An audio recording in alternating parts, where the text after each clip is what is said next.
and the conquering the world. The theme is continued in the stupid statement. Let's see what they're stating there.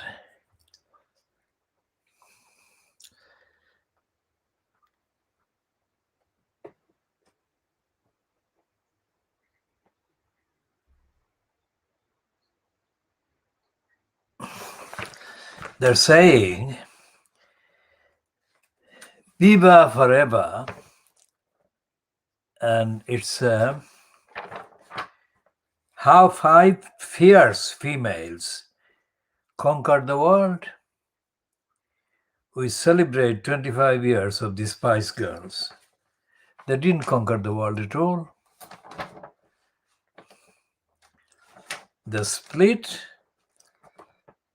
and they accuse one another, most of them, and absolutely cruel, most of them, manipulative, and absolutely false.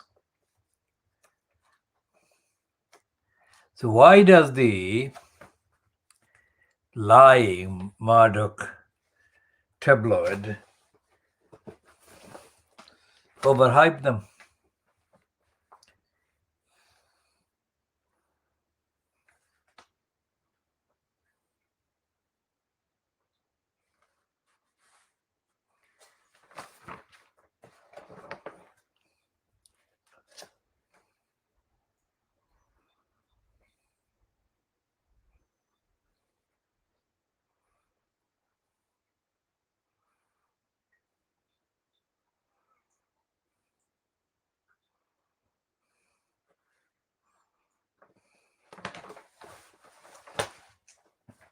So we've got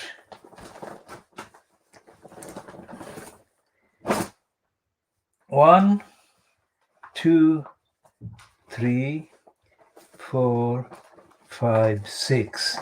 We've got added to the list is the Irish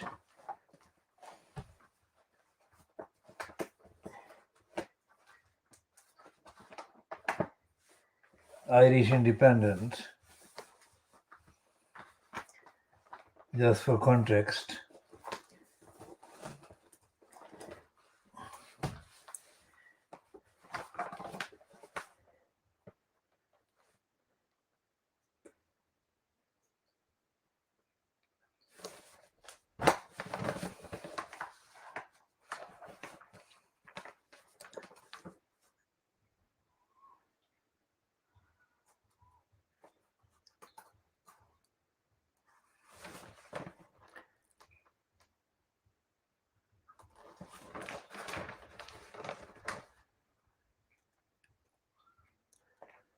And the Beaverbrook poison is at its most DNA racist idiocy.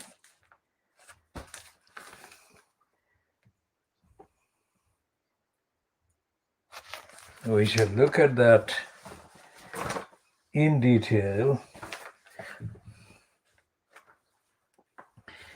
Even the Sunday People, supposed to be part of the Daily Mirror group, is all,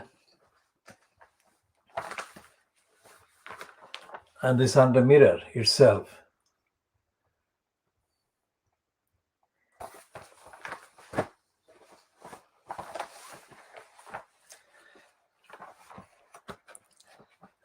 The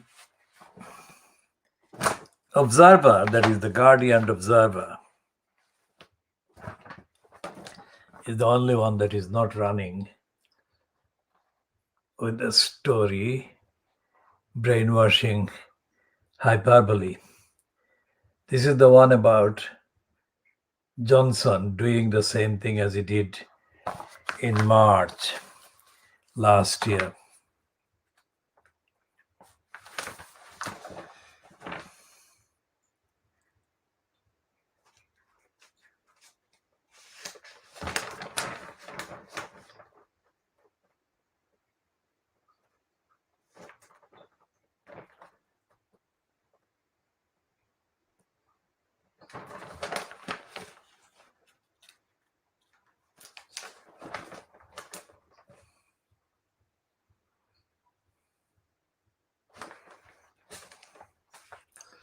And it is completely, even in the observer inside, is absolutely lunatic. Why are we saying all of these things about these? Because none of the papers in Free Street is, including the Observer, because of the contents is overhyping the.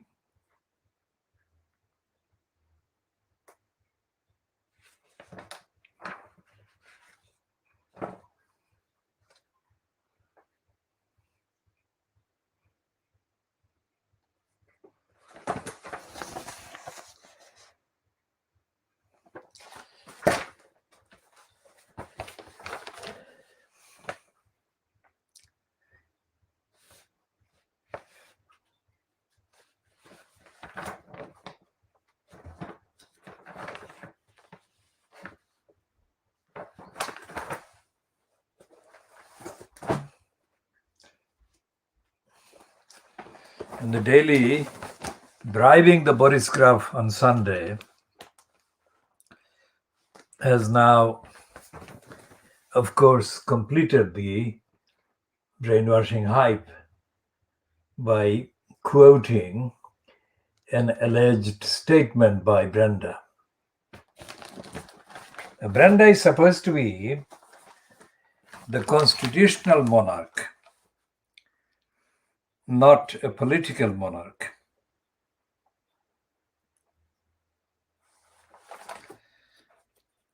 So her exposure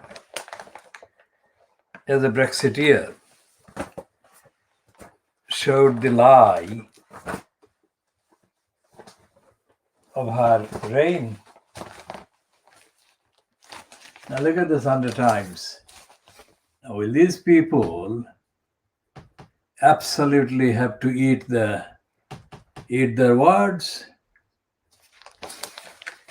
They of course don't believe that they will have to eat their words. They have already celebrating victory. Look at the fierce confidence.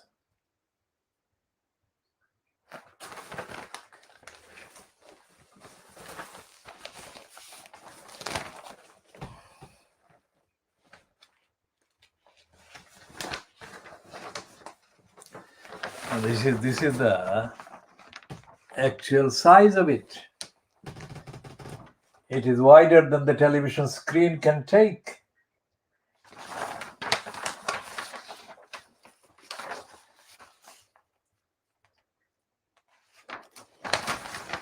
Four pages of this poster.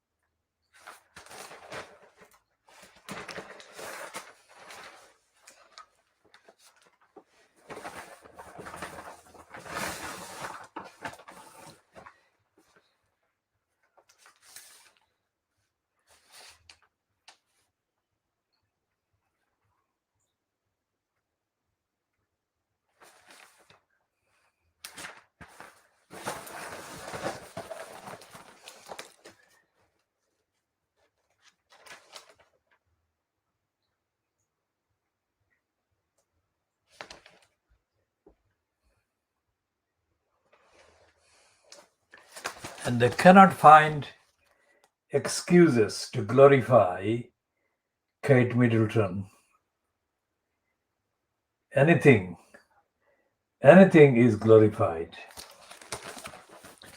Contrast the opposite, anything to demonize Meghan Markle.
And they've got a different tactic about Blackburn.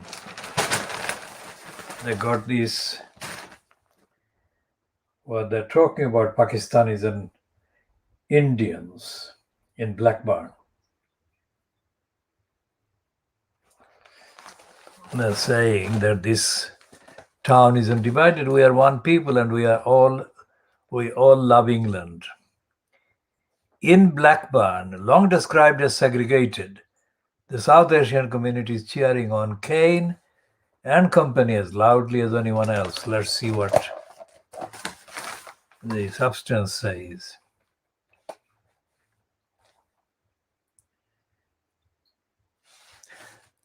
And it's a piece bylined by Hannah Al-Usman.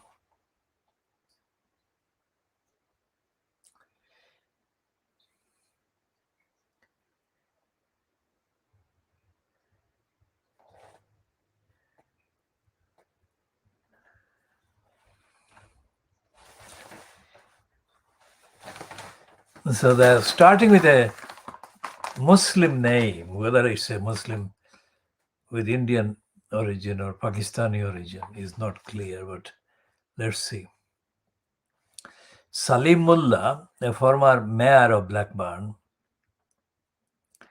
recalls two things after arriving in the Lancashire town from India in 1965. So he's an Indian.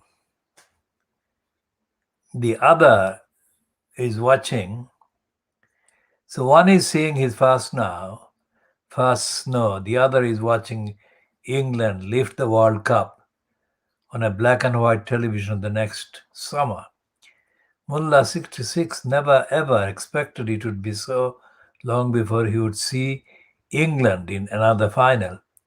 Tonight he will be watching the game at home on a 50-inch television screen and is thinking about putting it outside so the neighbors can join his family.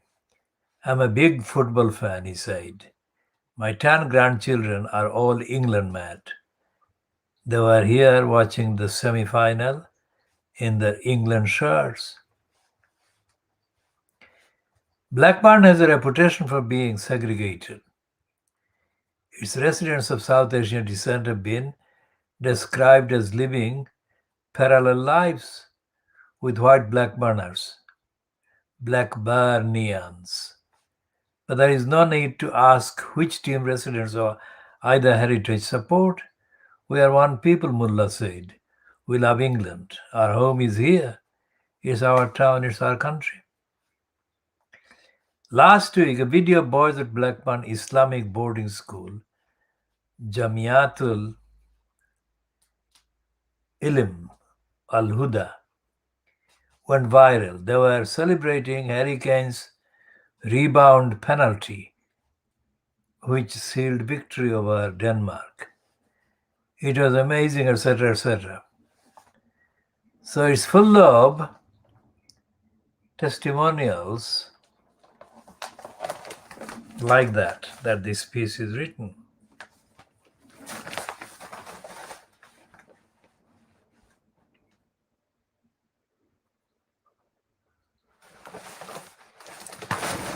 Okay, we shall talk more about Blackburn in contrast with Betley and Spen. Now here is a piece about a woman who won an employment tribunal case against Mike Hill last week has revealed how her life was left in ruins. Mike Hill with Jeremy Corbyn in 2019 when Hill won re-election. Now Hill is accused by the woman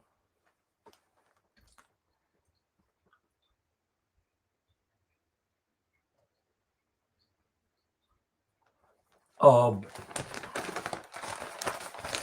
being allowed by Corbyn back into the Labour Party. Now let's see what she says.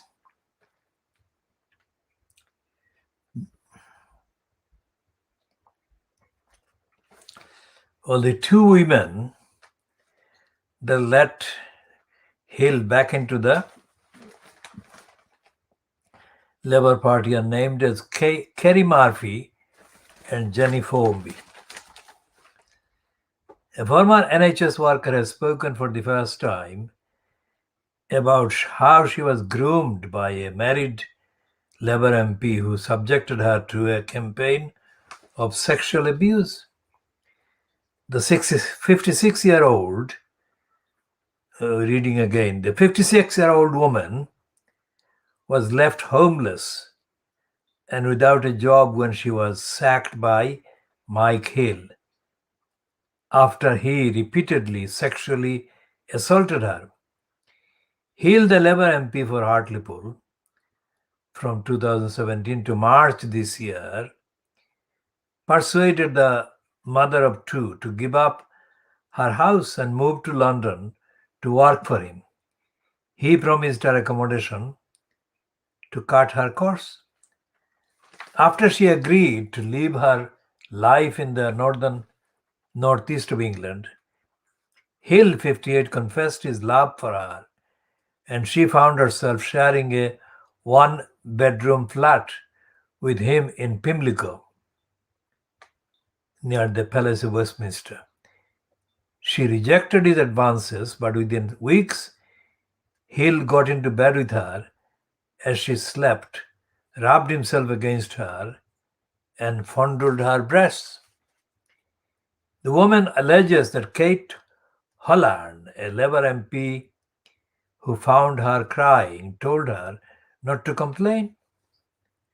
Andrew Bridgen, a Tory MP who tried to help, told the tribunal that Holland, then Jeremy Corbyn's parliamentary private secretary, tried to scare him by saying there were rumors he was having an affair with the woman, and had added, "If I were you, I would keep away from her because you have a beautiful wife and baby and you would not want to lose them if it got in the papers."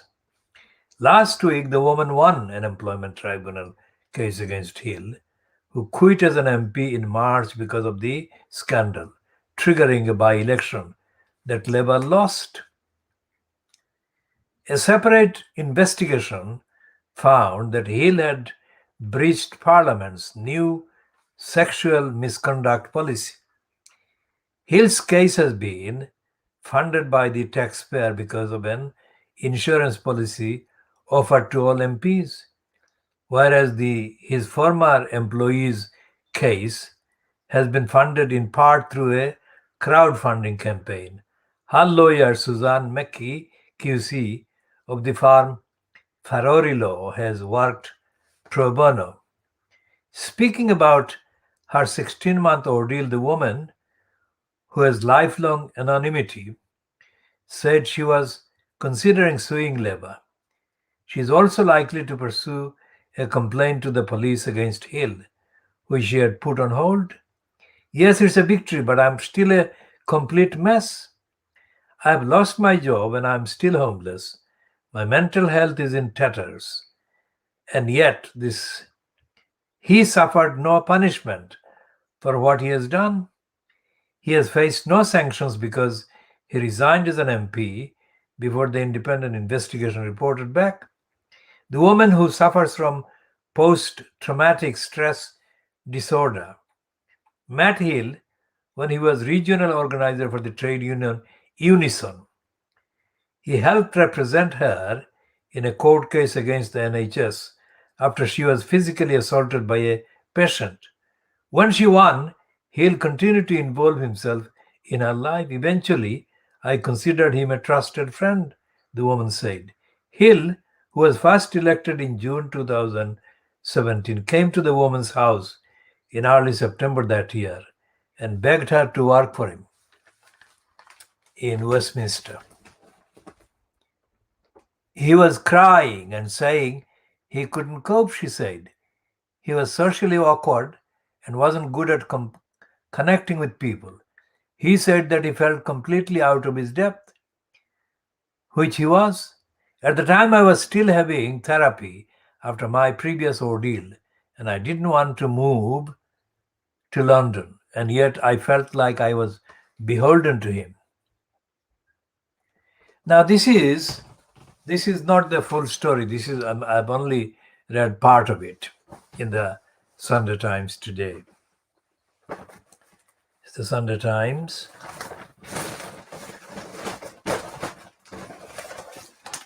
Page 13.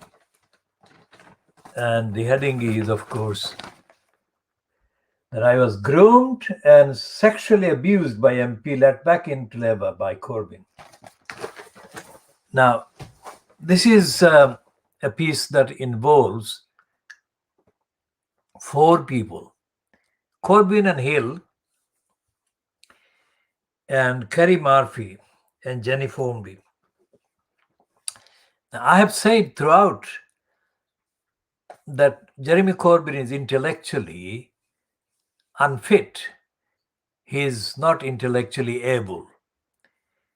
And this adds to that finding that Corbyn is also corrupt and dishonest and is a sexist. Now, these are not demonization by the conservatives, the right wing, or the enemies of Palestine. These are factual accounts, just like the factual accounts about the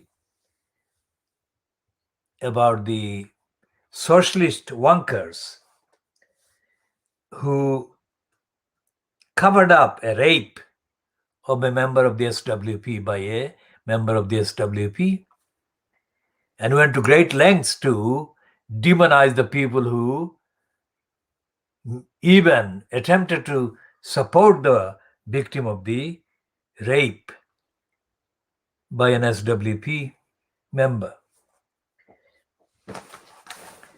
Now, if Corbyn was intelligent, then he would have dropped this Mike Hill, right away,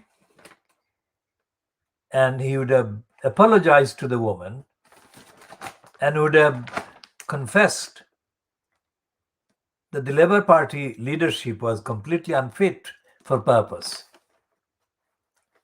Now, if the Labour Party is found unfit for purpose in relation to the sexual abuse of a woman, then it doesn't need a lot of imagination to say the Labour Party is even more guilty of racism than it is guilty of sexism.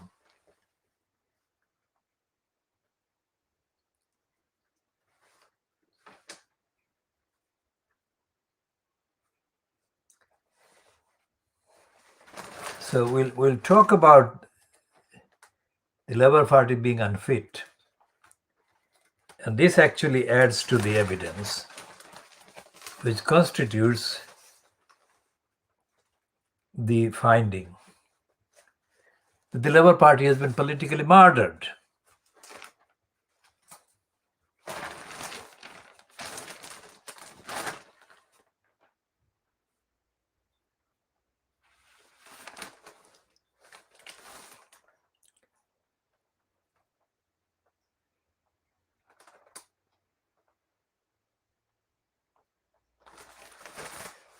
And they've got a long piece about Haiti and about the assassinated Jovenel Moise and his enemies.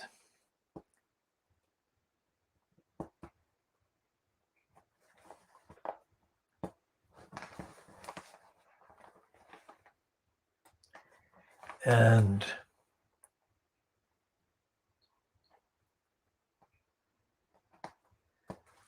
Sarah Baxter, the racist,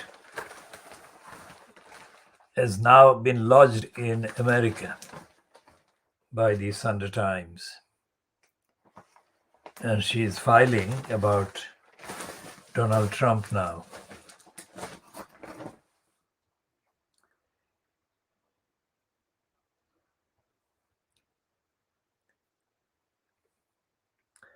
And they've got a piece about Biafra's rebel leader's wife taking cover in north of England.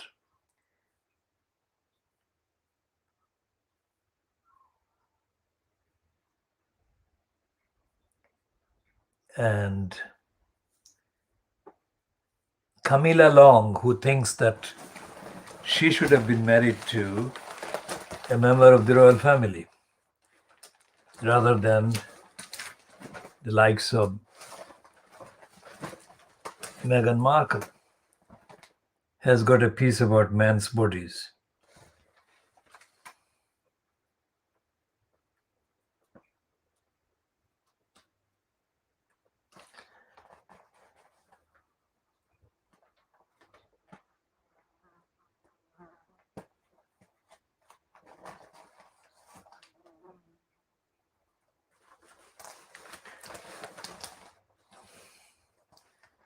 And the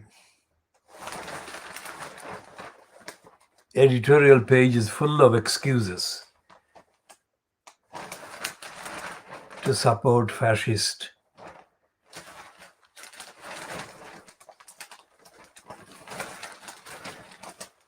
excuses by him.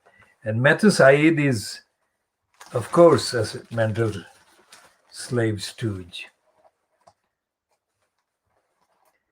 And I got a piece about the promoting Richard Branson.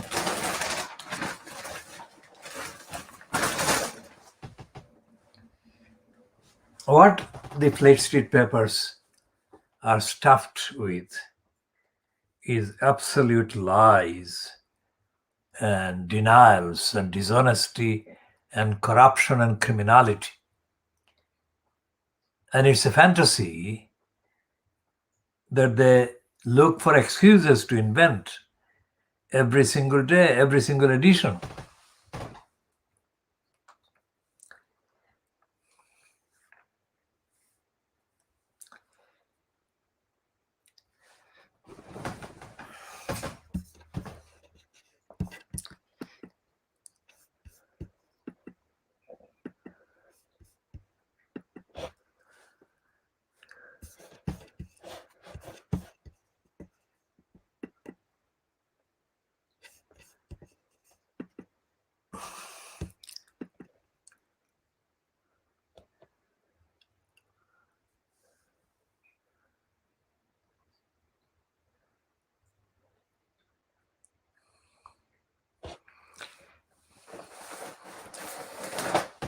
Today's Sunday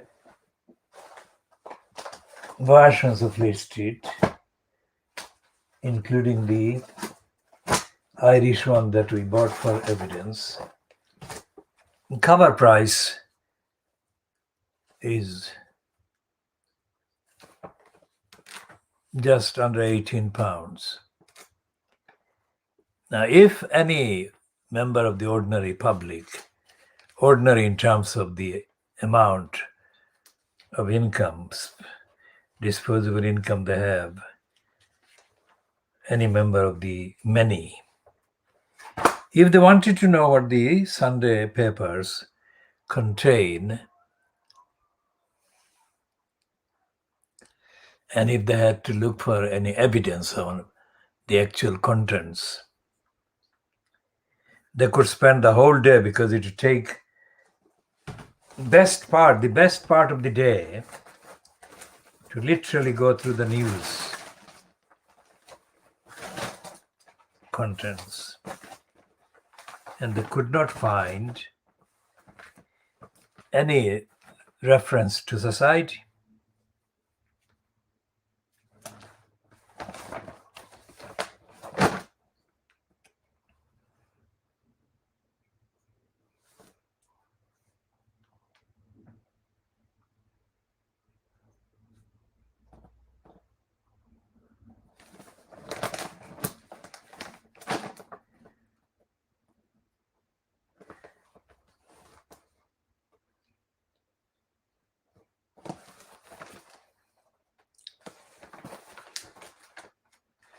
They couldn't find evidence that society exists. What do I mean by that? Of course, there are references to sport, and there are references to sport, and there are references to sport and weddings. But there are no references to how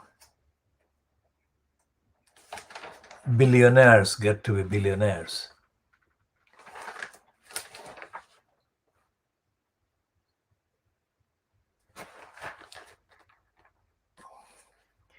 And how millions of people in this country are consigned to poverty, hunger, and starvation. And as the society here is not recognized, there is no question of society being recognized in the rest of the world, and little England being the center of the world, bigger than the rest of the world, there is no question of recognizing what is happening in the rest of the world.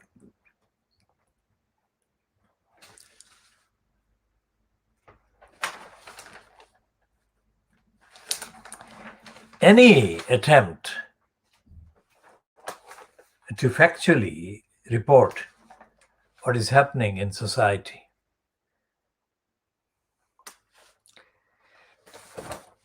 any attempt to report exposes the truth that this society is functioning in default.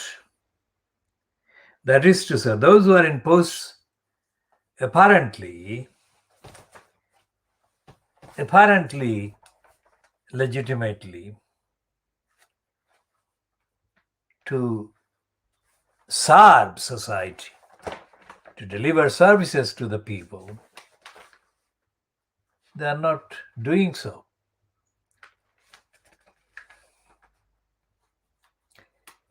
And they are not doing so because there is no audit, there is no accountability, there is no transparency, there is no democracy, there is no equality, and there is absolutely no system or systematic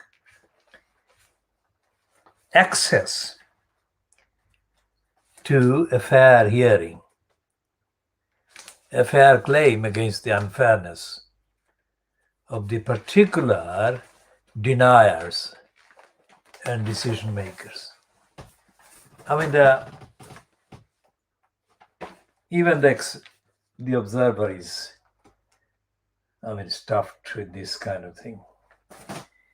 And it's not something that needs to be so overly kind of promoted and egged. There is no discussion about the level of income that ordinary people have. There is no discussion about the obstruction, the lack of access to the so-called judiciary. There is no reference to the corruption, the negligence of the local court, borough council. And there is no reference to the corruption and the criminality perpetrated every day by the local MP, the criminality of denial, the criminality of pretension, the criminality of colluding with the local corrupt criminal council. So, when we say that this is the world diagnosis of Fleet Street, that is what we mean. I have got these papers in front of me, and there is no reference to real life, real society in Britain at all.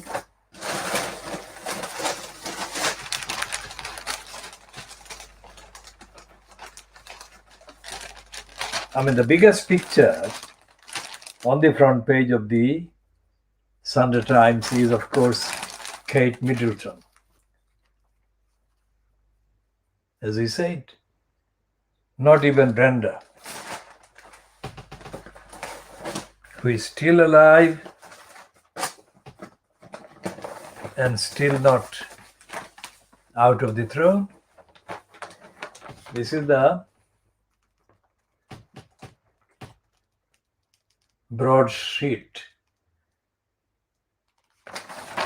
And it says Band of Brothers.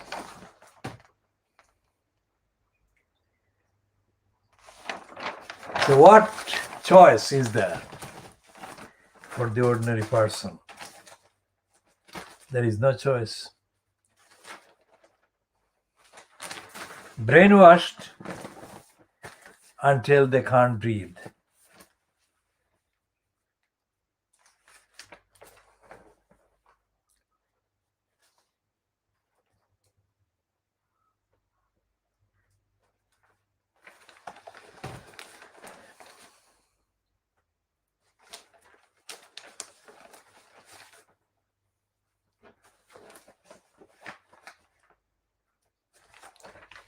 There is no sign of society at all.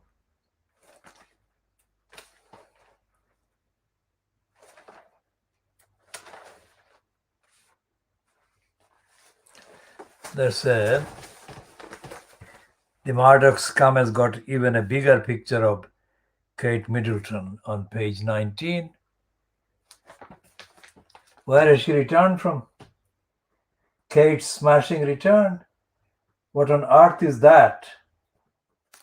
She has not returned from anything.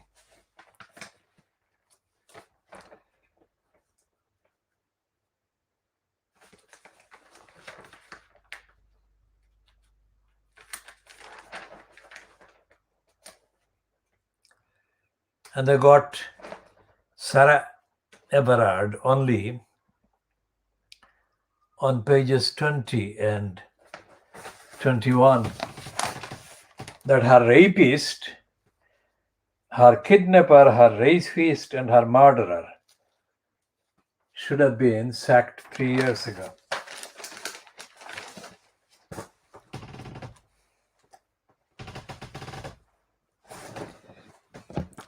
So we shall be taking a break here again and looking at the false